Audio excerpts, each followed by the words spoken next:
Finally I did it. Last year भी try किया था 200 पाउंड तक जाने के लिए, लेकिन कोरोना वायरस के कारण, जिम बंद होने के कारण वो प्लान फेल हो गया था। इस बार भी ऑलमोस्ट वैसा होने वाला था, लेकिन मैंने कहीं ना कहीं से जिम कर दिखाया। ये 200 पाउंड्स तक मैं पहुंच गया।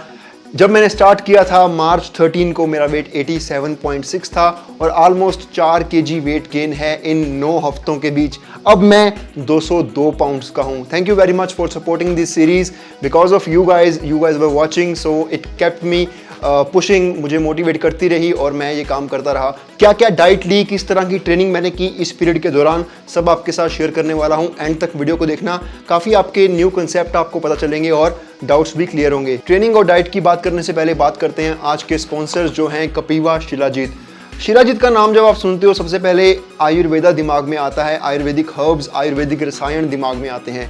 ये कपिवा का शिलाजीत 100% प्योर और ऑर्गेनिक है। इसमें कोई प्रिजर्वेटिव या केमिकल्स मिक्स नहीं किए गए हैं। ये GMP सर्टिफाइड है और FSSAI द्वारा अप्रूव्ड है। ये एक फिल्टर्ड प्रोडक्ट है जिसमें हैवी मेटल्स पूरी तरह से निकाल दिए गए हैं, so it is safe to consume. इसकी जो प्रॉपर्टीज हैं, इसके जो फंक्शंस हैं, बेनिफिट्स हैं, वो बहुत ज़्यादा हैं, सिर्फ टेस्टोस्टेरोन और सेक्स को छोड़ के भी। अगर आप किसी भी आयुर्वेदिक डॉक्टर से भी पूछोगे तो वो आपको बताएगा कि शिलाजीत आपकी बॉडी में जाके एंटी इन्फ्लेमेटरी एक्शन करता है, यानी जिससे आपकी पेन या स्वेलिंग जो वर्कआउट के दौरान आई हो या किसी और कारणों के साथ आई हो उसको कम कर देता है। इसी के साथ ही इसके एंटीऑक्सीडेंट प्रॉपर्टीज़ भी हैं जो फ्री रेडिकल से आपकी बॉडी को बचाता है। इन बेनिफिट्स के साथ साथ ये आपके एनर्जी लेवल्स को भी इम्प्रूव करता है अगर आप इसका रेगुलर इस्तेमाल करते हो, और आपका ये स्टेमिना में इम्प्रूव करता है, चाहे वो स्टेमिना आप जिम में वर्कआउट में इस्तेमाल कर रहे हो या कहीं और इस्तेमाल कर रहे हो, right. So you getting my point. और इसके बेनिफिट्स टेस्टोस्टेरोन में तो है ही हैं, इनफर्टाइल मैन में भी इसके बेनिफिट्स देखे गए। काफ़ी स्टडीज़ में 23.5% इंक्रीज इन टेस्टोस्टेरोन देखा गया जब इनफर्टाइल मैन को शिलाजीत दिया गया। इसको जनरली लोग एक एफ्रोडीजियक के तौर पे भी देखते हैं। एफ्रोडीजियक वो होता है जो आपके सेक्सुअल पावर को बढ़ाता है, लेकिन ये ऐसे डायरेक्टली काम नहीं करता। इनडायरेक्ट वे में अगर ये आपकी एनर्जी बढ़ा रहा है, आपका स्टेमिना बढ़ा रहा है और आपकी फटीग लेवल्स को कम कर रहा है और स्ट्रेस कम है, तो डेफिनेटली ये एक सेक्सुअल परफॉर्मेंस में आपकी इंक्रीज होने वाली है इसके साथ, राइट। शिलाजीत के बारे में और इन्फॉर्मेशन लेने के लिए मैं आयुर्वेदिक हॉस्पिटल में भी गया था, जिसकी स्टोरी मैंने इंस्टाग्राम पे भी डाली थी अभी रिसेंटली। तो उधर सीनियर डॉक्टर ने मुझे बताया कि ये एक ऐसा रसायन है जो कोई भी इस्तेमाल कर सकता है।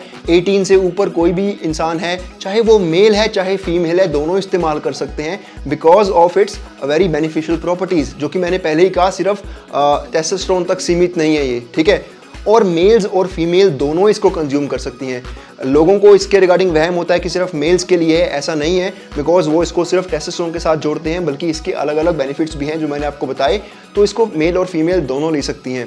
जिन मेल्स को इरेक्टाइल डिसफंक्शन होता है या जिनके FSH लेवल लो हैं, फॉलिकल स्टिमुलेटिंग हार्मोन के लेवल्स लो हैं, जनरली जो एथलीट्स भी हैं स्टीरॉइड्स का इस्तेमाल करते हैं, उनके बाद उनका FSH लो हो जाता है। तो ये भी देखा गया कि स्टडी के बाद, इसके कंजम्पशन के बाद FSH लेवल 10% इंक्रीज हुए। एट द सेम टाइम उन्होंने ये भी बताया हर तरह का इंसान इसको यूज़ कर सकता है, सिर्फ 2 तरह के बंदे जिनका हाई BP रहता है और जिनको किडनी स्टोन है, सिर्फ वो इसका इस्तेमाल मत करें, बाकी हर किस्म के इंसान इसको यूज़ कर सकते हैं। सो प्रोडक्ट खरीदने के लिए डिस्क्रिप्शन में आपको लिंक मिल जाएगा, you can buy it from there. So let me start with training first and let me tell you one thing कि ये चीज़ें मैंने की हैं, ज़रूरी नहीं है कि आपको भी यही करनी है। जस्ट टेलिंग यू मुझे किन चीज़ों ने रिजल्ट दिया है इस बार, ठीक है। सबसे पहले फ्रीक्वेंसी, मैंने हफ्ते में टोटल 6 सेशंस स्ट्रिक्टली किए हैं, ठीक है। इससे पहले जो मैं रेगुलर मेंटेनेंस अपने पे होता हूँ वहाँ पे मैं हफ्ते में 4 सेशन भी कर लेता हूँ, कभी कभी 5 कर लेता था, लेकिन इस बार मैंने स्ट्रिक्टली खुद को पुश करके 6 सेशंस किए हैं। Monday to Saturday I used to train और मेरा सेशन होता था 60 to 70 मिनट्स का, एक्सक्लूडिंग वार्म अप, जो कि मैं 10 मिनट के करीब लेता हूँ। यानी कि मान लो मैं 9:30 बजे अगर जिम पहुँचा सुबह, तो मेरा 11:45 बजे के करीब 11 बजे के करीब सब कुछ खत्म हो जाता था, ठीक है।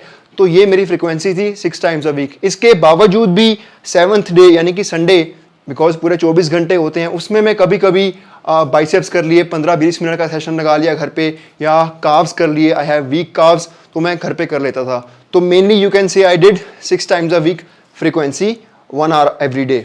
Okay, now let's talk about rep range. मैंने इस दौरान जितनी भी एक्सरसाइजेज की हैं, 90% ऑफ द टाइम मैंने 10 प्लस रैप में ट्रेन किया है, 10 से लेके 20 रैप रेंज तक ट्रेन किया है। आपने जनरली सुना होगा कि 8 से 12 8 से 12 हमेशा करें, इसके ऊपर एक पूरी वीडियो बन सकती है, लेकिन अगर आप 20 तक भी जाते हैं that is completely fine, provided आप फेलियर तक जाओ कुछ कुछ सेट में। तो मैंने rap range mostly 90% of the exercises 10 से 20 रैप रेंज में रखी। मैं यूजुअली इससे पहले जब मैं स्ट्रेंथ ट्रेनिंग करता हूं तो मुझे आदत है मैं हैवी जाता रहता हूं, यानी कि 6 से 8 रैप में ट्रेन करता हूं।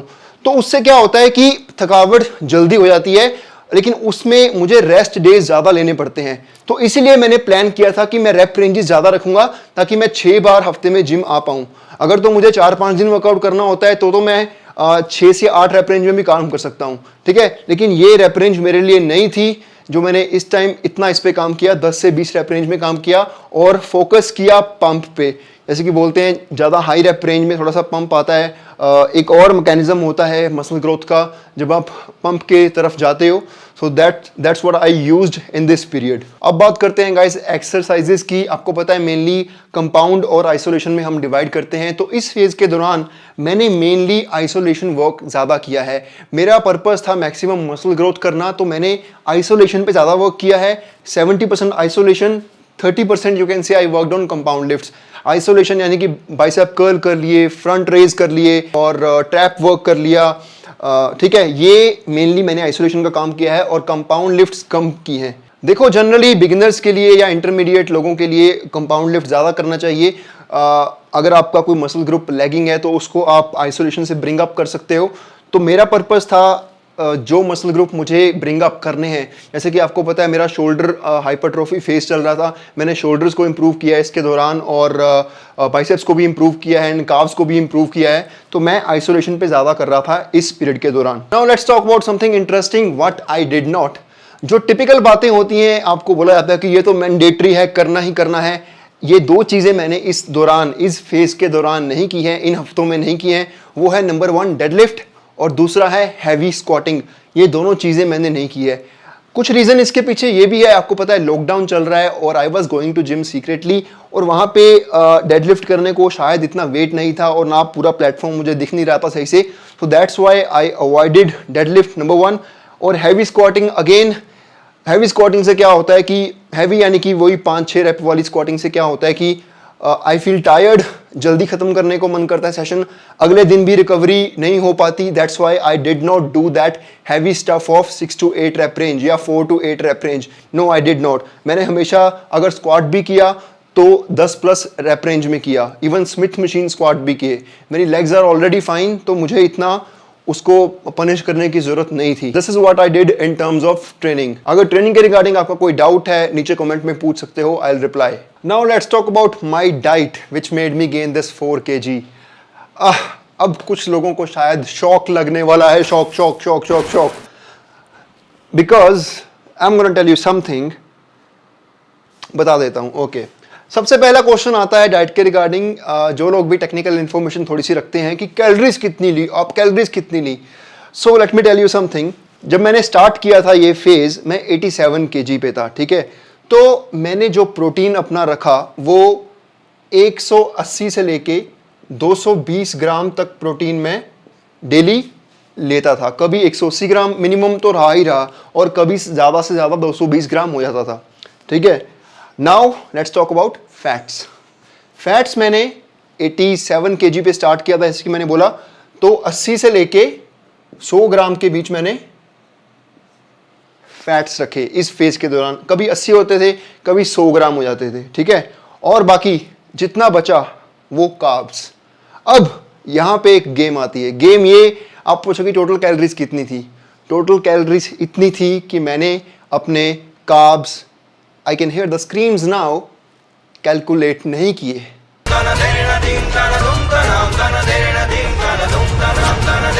यस, सिंपल एज दैट, मैंने अपने कार्ब्स कैलकुलेट नहीं किए। इस फेज में मैंने मैक्सिमम कार्ब इनटेक करने की कोशिश की है जितने मैं खा सकता था। यूजुअली अराउंड 400 ग्राम से लेके 600 ग्राम तक कार्ब्स मैंने कुछ दिन कैलकुलेट किए तो वो इतने आ रहे थे। कभी 400 ग्राम हो जाते थे, कभी 600 ग्राम, मैंने काउंट ही नहीं किए, ठीक है।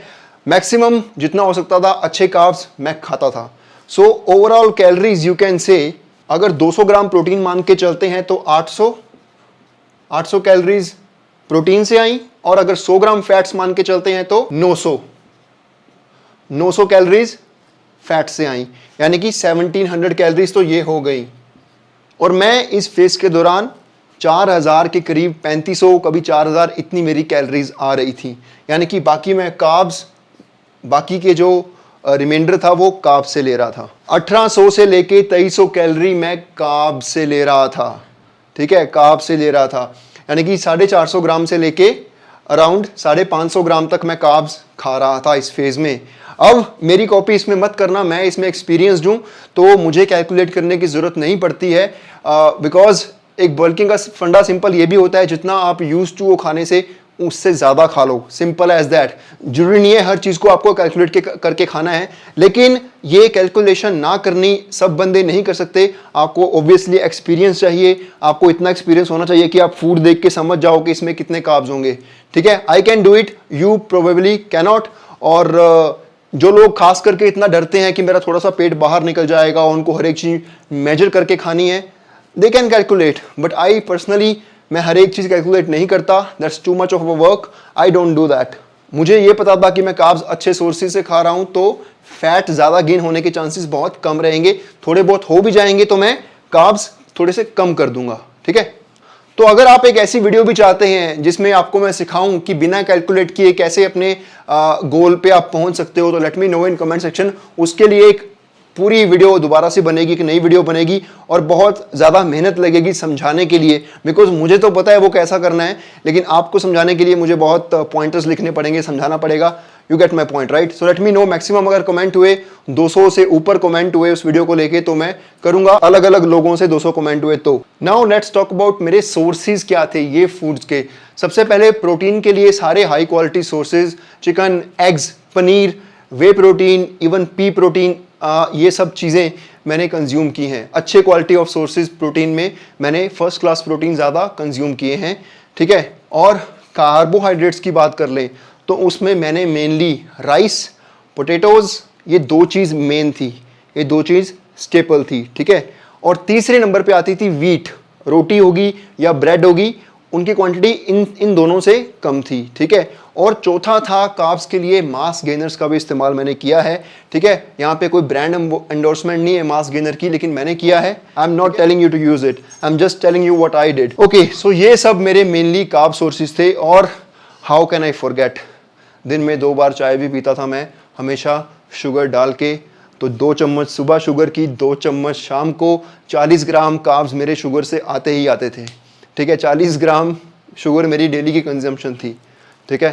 तो that's about it regarding diet thing. Honestly जो मैंने किया है आपको बताया है, कोई भी मैंने चेंज करने की कोशिश नहीं की है लोगों को खुश करने के लिए कि शुगर मैंने ना दिखाई हो अपनी, ये सब चीज़ें ना दिखाई हो।